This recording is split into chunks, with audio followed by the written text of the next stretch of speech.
Well, I don't think any of us expected that. There was goals, there was defensive worries, there was all sorts going on in that one, but it probably wasn't the end to the week that a lot of us expected. The Luton match folks come up Newcastle fans and there's plenty to talk about, so make sure you stick around.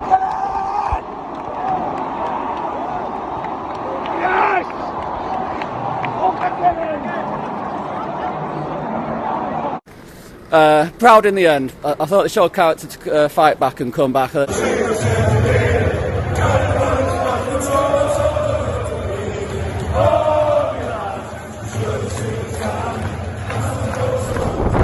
Welcome back, Black White Banter, you lovely, jubilee Newcastle fans. And that is the end. As I make this video, it is officially the end of dry January. Wet, wet, wet February. I tell you what, FA Cup 5th round, tick. Silence in Aston Villa, tick. Can we finish this week strong? Get back to winning ways at home, which is not a statement I've ever had to make under this new regime. I'm just about to head over to St James's Park. The sun is shining. I imagine, because a lot of people are now allowed to have a beer on this match day, a fair few Newcastle fans woke up like this today.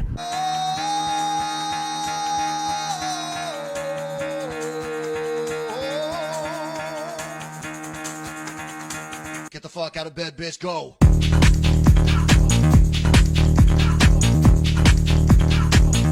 Get up, and they got go up.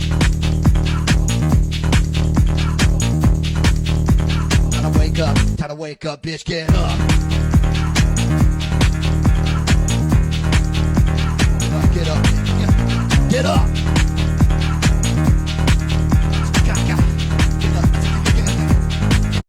You know, I did go quiet on the drinks in January. I might have a half-time pint today. Only reason because I'm going to save a bit of money, because Newcastle fans today can travel on metros and buses with a match ticket for free.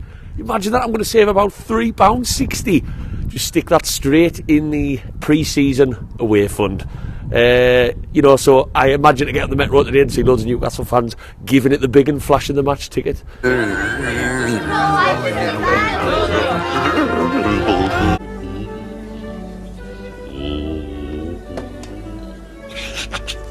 Every little penny helps, every penny helps. Newcastle fans, on this topic of every little helps, if you're new round here, do us a little favour, whack that little likey loo.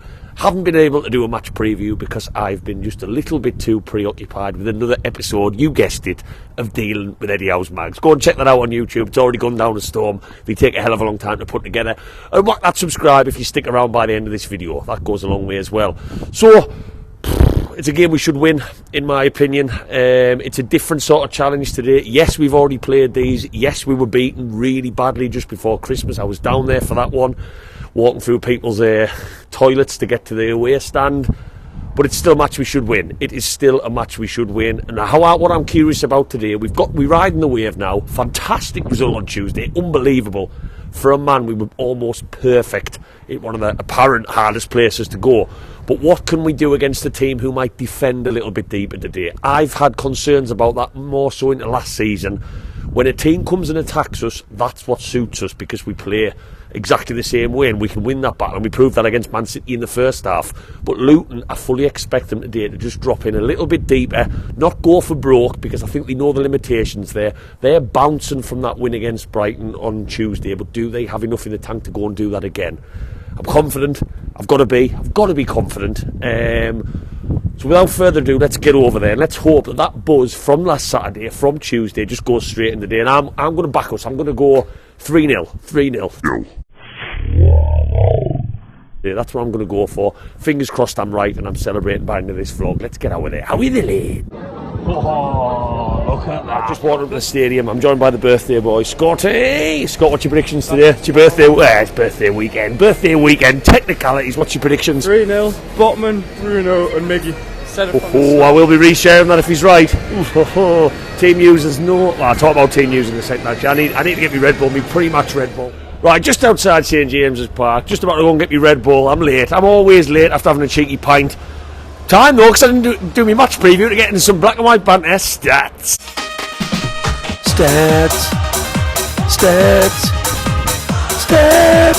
Newcastle United under Eddie Howe have actually been unbeaten against newly promoted sides, apart from that defeat at Luton in December. So I don't know whether that's a good omen, a bad omen, concerning omen, nothing to do with St James's Park, but it was a pretty solid record since Mr Howe's been in charge, which is the case pretty much across the board. For all you historians out there, Newcastle and Luton have not played at Newcastle since 1992 in the league, when we were in the second division under a certain Mr Kevin Keegan. What was the score that day?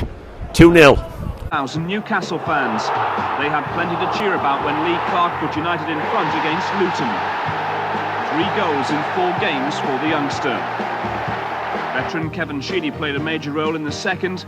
He started the move, stand-in skipper Gavin Peacock held up play, as Sheedy ran into the box. The chip was perfect and his cross spot on for David Kelly to knock in his second goal in 5 days. Teams have dropped.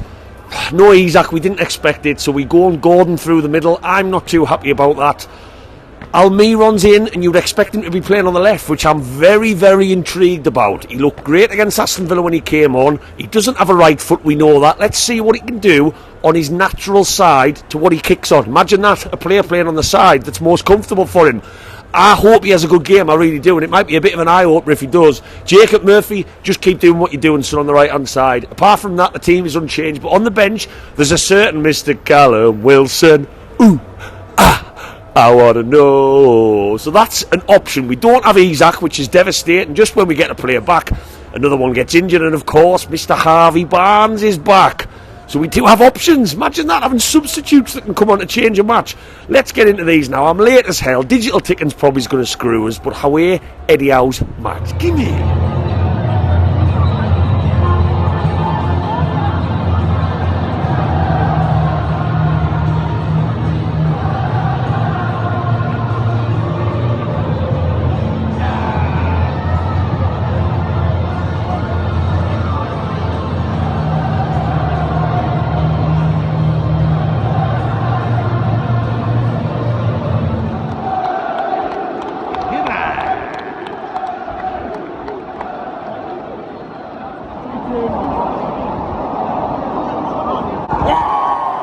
Half time, God, one of the strangest halves of football I've probably witnessed for a long time. It's 2-2 and I don't know how it is. Generally no complaints with us going forward with the ball. We've caused them loads of problems. Almiron, Murphy and Gordon, loads of pace. Murphy and Gordon switching it up, who plays down the middle, and it's working really, really well. Luton don't know who to follow, and we've looked like scoring every time we've gone forward, and we should have scored more. But then on the other hand, it's 2-2, and Luton, who've done very little, have scored 2 goals. And I'll tell you what, second goal especially, sloppy, losing the ball in a bad area, not closing the man, and then he gets slipped in, and it's a tap in from there. So that's really disappointing, because we have looked better defensively in recent matches, but the fact it's 2-2 is just frustrating. I'm still confident we're going to win this match. You know, Longstaff at the double. I tell you what, it was Share on Tuesday. Who's it going to be next to Bravker in the next match to get a random double? We will hopefully kick on in the second half. Wilson and Barnes to come on, but the fact it's 2-2 is so frustrating. Really, really odd game of football. We need to defend better, but I still think how dangerous we've looked. We should have scored more goals, and we will score more goals. So on to the second half we go. I've just had a terrible half-time pint, as is normally the case, especially now dry January's over. So let's get into these and get the 3 points.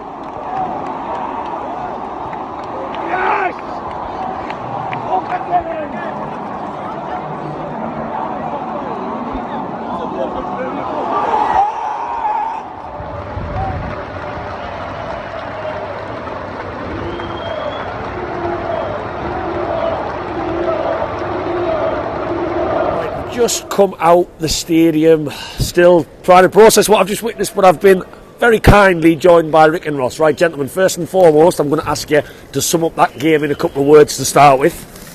Stressful. That's a pretty good one. Dramatic. Proud in the end. I thought they showed character to fight back and come back. There's some strong performances in there. Trippier, that's the best I've seen him play for a while. Took his goal brilliantly. Harvey Barnes, that's a big plus. He looked really good when he came on, looked lively. Callum Wilson looks strong as ever, so there are pluses there, but yeah, bit of a up and down one today. Well, I've just very quickly dived on Twitter as much as me signal around here will let me. Some people are saying plenty positives when we move on from here. A lot of people are saying quite worrying that we've conceded the goals and etc. etc. Are you which side of the fence are you feeling in the aftermath? I'd lean to positive because, it's still, we're undefeated. We keep that run going. Ideally, we would have wanted to win today, but we're on the back of a great win at Villa. We stay undefeated at this point. Hopefully, we can rectify I'm sure Eddie Howe in the week he'll get on the training ground and rectify the problems. He always does. Come the time of Nottingham Forest next week, I think we'll see probably a tighter defence and maybe a bit more tighter in midfield. And talking point, I'll dive straight in just before I get over to you, Rick. Talking point is going to be, and I've already seen it, Dan Burn looked like he was maybe getting targeted by Luton today. He then gets changed when it's 4-2. Did you want to see that a little bit sooner in the match? Probably, yeah. I'm not singling out a place. He has been playing well the last couple of matches. I think going forward, you kind of think Livramento hopefully get a bit more game time, but I wouldn't disregard Dan Burn yet. I think he's still play a part this season. He's still got a big role to play for us. But Livramento going forward, I think, especially, he looked exposed today, Dan Burn. The player come up against looked very fast. So, Livramento going forward, I think. But positives to take from today. Yeah, definitely. Like, it looked the way the ref was refereeing. I thought there was always a chance we could end up losing this one. It didn't look like it was going our way. We looked a bit weak in the first half as a team, but we looked strong in the second half. And some questionable decisions by the referee. But when do we not say that after a match? I know. I was the same. But right, I'll dive just over to you, Rick. Similar question to start. How do you summarise that match? And then I'll maybe ask you a couple of different ones from there. So go on. Well, same as Ross, really, but totally just so surreal. I mean, I couldn't believe what was going off when they got the third and then the fourth one. But to fight back was good. It was good to get fight back. So are you said similar to Ross, are you going more positives than negatives? I'll tell you what I haven't touched on yet. What do you think went wrong today from that defensive point of view? I mean, conceding 4 goals at home, even against a good team, is not great. To concede it, no disrespect to Luton, to a newly promoted side struggling to battle relegation, is really not great. So what do you think went wrong on the defensive side? I don't think it was just the defensive side. I think in midfield we were overrun at times. Missing a bit of Joe Linton in there? Well, yeah. I mean, a player like that, you do miss him. But again, I think there's positives to take from this game with Harvey Barnes coming back in, yes. And what a goal he scored. That was a cracker. That didn't look on to me. And he just had an instant impact in general. He just wanted the ball, but when he gets the ball, he wants to get it shot off, which is nice. Yeah, he did. And we finally have a bench. Imagine that. We're starting to get a bench. Just need Willett back. So, I'll ask you a difficult one in a game like that. Man of the match today. Again, those performances you could argue weren't great because we conceded the goals in the way we did. Yeah. Who do you think stood out for us today? Trippier. He led by example. He was superb. He put some fantastic balls in. He scored a cracking goal. And all round, he just G'd that team up. He held them together and got them back in it. So, going into Forest, we've got Forest, Bournemouth, and then Blackburn in the Cup, I believe. Yeah. Next on Arsenal. Arsenal before Blackburn in the Cup. Yeah. How do you see February going for us now? It's just got started. Do you think it'll be a positive month? I know Arsenal's a difficult away game. It could go either way at the moment. I think it's too soon to say. The sooner we get some players back, like Sir Willock, get him in the team, then it could be a very, very positive month. Do you think hopeful for a cup run though? Do you think strikers staying fit is going to be key how we finish this season? Because it's a bit like the hokey-cokey with strikers at the moment. One's in, one's out, one's shaking it all about.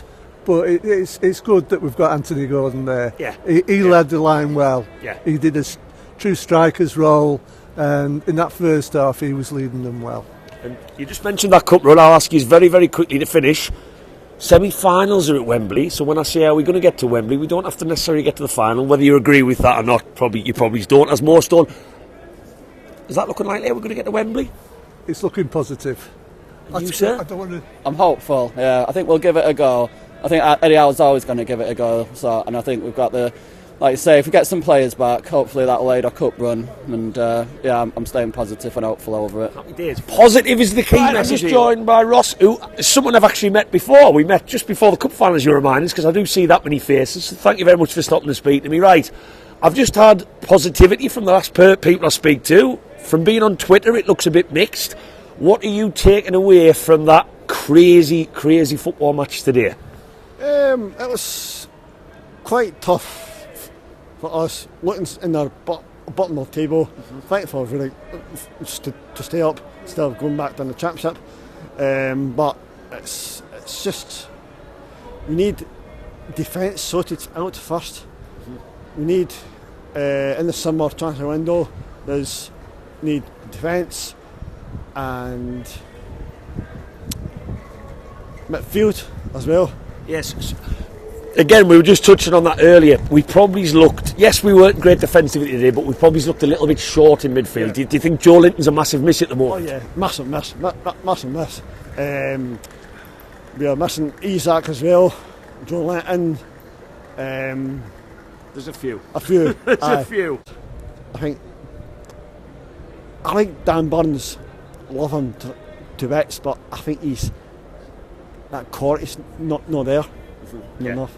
Not enough. Against pace, he struggles. Pace, yeah. Right, so I'm going to finish on a positive. One. Give us a cheeky little chant to finish. Give us a little chant. Go on. Give us a chant. Go on. E-I-E-I-O. Up the ferry, here we go. Gonna get you up. This is what it said. Geordie, super Geordie. So, Eric, I was a kid. Hey. Where do we start with that one? I would have probably brought some popcorn if I'd known that the game was going to go like that. Tell you what, I would have probably thrown it everywhere with the amount of goals that went in. Look, I've spoken to fans there, lots of positives from fans, which is nice after a game like that, and some negatives. And, you know, to concede 4 goals at home, even against a really good side, your Man Cities, your Liverpools, your Arsenals, you're still frustrated. We've just conceded 4 goals against struggling Luton Town. And yes, some people might say they've just scored 4 against Brighton and they are a decent team. I'm not denying that. It's no disrespect to Luton. It's the fact that this Newcastle team, who've just won it one of the hardest places to go in Aston Villa, have conceded the goals in the way we did today. And yes, I've been talking for ages now about us being too easy to play against in terms of us our defending, and it was the same again today. Between midfield and defence, we just did not look tight enough. Is that because we're missing Joe Linton? Very, very possibly, but there's no point crying over spilt milk. He's out for the season now. We don't even know whether he's going to continue in a Newcastle shirt. But defensively again, look, you don't mean to single out players. You don't mean to. Dan Burn has been nothing but commendable in his last 2 performances, and you could argue, when I saw the team sheet today, Dan Burn again, no problem. Great win at Villa, he played really well, he looked solid. But Luton probably targeted Dan Burn today. They did. Pace on the right hand side, and it was working for them. And sometimes you just have to accept that a player like Dan Burn is not always capable against pace. And the fact that Eddie Howe and Mr Tyndall, between them, decided to make changes when we were 4-2 down and then bring Livramento on was frustrating. I'm sorry it was. And I don't like to make a video and criticise managers because I don't have managerial experience on my CV. Them blokes are absolute wizards in what they've done for this club. But why make the change at 4-2 down at half time? I was sipping a beer with a gentleman and we were talking about Dan Burn getting targeted and maybe bringing Livramento on. So I think that was quite obvious to see, and I'm a little bit frustrated that Livramento didn't get earlier game time. So those are the negatives. 2-1 up in the first half. Great. Longstaff, bang. Who's going to score a quick double next? Share, Longstaff. God, it might be someone random like Botman next. That was great. And every single time we went forward in the first half, we looked like scoring. Luton couldn't handle Almiron, Murphy, Gordon, switching it up. I said it at half time. It should have been out of sight in the first half because we were good. We were really, really good. And Luton could not cope. But first goal, bobbled. I haven't watched any of these back, but it bobbled around and it was a header. I can take that. On the chin a little bit. But that second goal, when we were 2-1 up, when the ascendancy was with us, was just disappointing. Trippier coming over and getting exposed a little bit too easy, losing the ball in a sloppy area. And in half time, I was still so sure we'd go on to win that match. And again, we've been caught out 2 more times, and we all stood round speechless. That is 4-2, speechless. And we, again, rolling into a positive, we had the ability to come back. And in the Premier League, I don't care who you're playing, if you can come back from 4-2 down in the second half and salvage that's commendable. And it was. And you're really thinking, when the 4th goal goes in, beautiful. And it was, and it's 4-4. And then as soon as we scored that 4th goal, I felt like we took our foot off the gas. The urgency dropped off. And yeah, you don't want to lose it again and allow Luton back into the game by pushing too many men forward. But suddenly there wasn't an urgency to put the ball back on the spot and go for a 5th. And that surprised us all in the stands. Because I think like there was only one team going to go on to win that football match and score again. And that played into Luton's hands. You know, of course they wasted time. Of course the referee, when do we ever say referees had good performances? It wasn't a good performance by the ref. He let too much go, which we sometimes want, but when it's against you, you don't. And Luton were going down like sacks of tatties, and we whinge about it, but we would do it if we were 4-2 up away from home as well. But at 4-4, I genuinely thought we were going to win that match. I just had a sneaky feeling it was going to be a classic. And we dropped off a couple of yards and we just sat back a little bit, and Bruno picked up a knock and we ran out of steam a little bit. And yeah, I'm seeing both sides. I'm taking positives in terms of how good we look going forward. I'm taking positives in the fact we've got options to come off the bench now. I'm taking positives in Harvey Barnes looking as solid as he did after he hasn't kicked the football since September. Wilson, he looked zippy, he survived, which is always nice with a player like that. Miley looked pretty solid again, probably his quieter match that he's had for us more recently. Longstaff, lovely to see him get 2 goals. I thought Jacob Murphy has been class since he's come back. Doesn't always have that amazing quality that you'd expect from a world class player, but my God does he cause problems. He's so zippy. His first touch sometimes can be really, really good out the traps, and he's been great for us since he's come back. Literally, Almiron, I maybe expected to see more of him on the left hand side, where his right foot's not required, and he was quiet, so that was a little bit disappointing. But Anthony Gordon, you've got to respect someone who's so adaptable. He's not a forward, he probably doesn't want to play as a forward, but he stepped up, and him and Murphy were interchanged, and that's probably something Eddie Howe's worked on. It did cause Luton problems, so there were so many positives. To score 4 goals is great. And the likes of Barnes and whatnot and Wilson are only going to get more at the speed and give us more options, especially with Isaac maybe coming back next week. So there were positives there. Scoring 4 goals was great. And let's face it, we are football fans who want to be entertained. We've just been entertained tenfold. It's not very often you come to a football match and you score 8 goals. Yeah, it was entertainment, it was. For the neutral, for anyone, for any fan in there, you want to see goals. You don't want to be watching boring 0-0s. And we've got that. And it might be a game we talked about for some time. Probably still won't be first on match of the day, man, because that's just classic Newcastle. I wouldn't be surprised if we last behind a 0-0 draw. But look, I'm taking positives, I'm taking negatives away from that. It's been a really, really good week with perspective. Through to the Cup. 2 games away from a semi-final at Wembley. We've gone to Aston Villa, which looked one of the hardest places to go, and we've comfortably won, which was an amazing night, and we haven't lost it home. So everything that I talked about that might return, with the fixtures calming down, with injuries and players coming back, is starting to happen. And that's not me patting myself on the back as, I missed the right. It was just things that I thought were quite obvious. Hey! We are. Lots of... Sorry, I just always get thrown off. Lovely for people to say things. Lots of positives, and all of them things that I said were going to come back. The intensity, the style of play that are naturally going to drop off when you don't have rotation, when you don't have the players to play the way we play. I'm seeing it. Man City, I saw it in the first half. Aston Villa could not cope with the way we played, and then we've gone today. First half, terrorising them, and we should have been out of sight, and that's the worry. And I think defensive problems that we've seen all season are highlighted there, but I do think a massive factor in that is our midfield. Something needs to change there. And is Bruno a little bit scared because he's a yellow card away from a 2-match suspension? Maybe. Is it because Miley is such a raw kid? I don't think Miley's defensive capabilities are his strong point, and that's fine. He's an absolute baller. He's probably going to be a world beater. Joe Linton is a miss, and we may have to just substitute something there to suit, because again, a team like Luton, no disrespect to them, have got in way too easy. Substitutions, in my opinion, should have been made earlier, so there's plenty of things to be talking about, plenty of things for me to go away and dissect before I do another video. Look, we're unbeaten in 3 matches in a week. In any league, in any division, that's a positive, and that's what I'm going to take away from today. We've seen plenty of entertainment, and things can only get better. I'm still confident for Forest away. Without a doubt, I am confident. Maybe Isaac might be back. Barnes is going to be a little bit sharper. We have a substitutes bench. We've had a fantastic week support on this football club, and that was a game that none of us saw coming. Onwards and upwards, Newcastle fans. Plenty to talk about in that one. Questions, worries, defensive frailties, great goals going forward.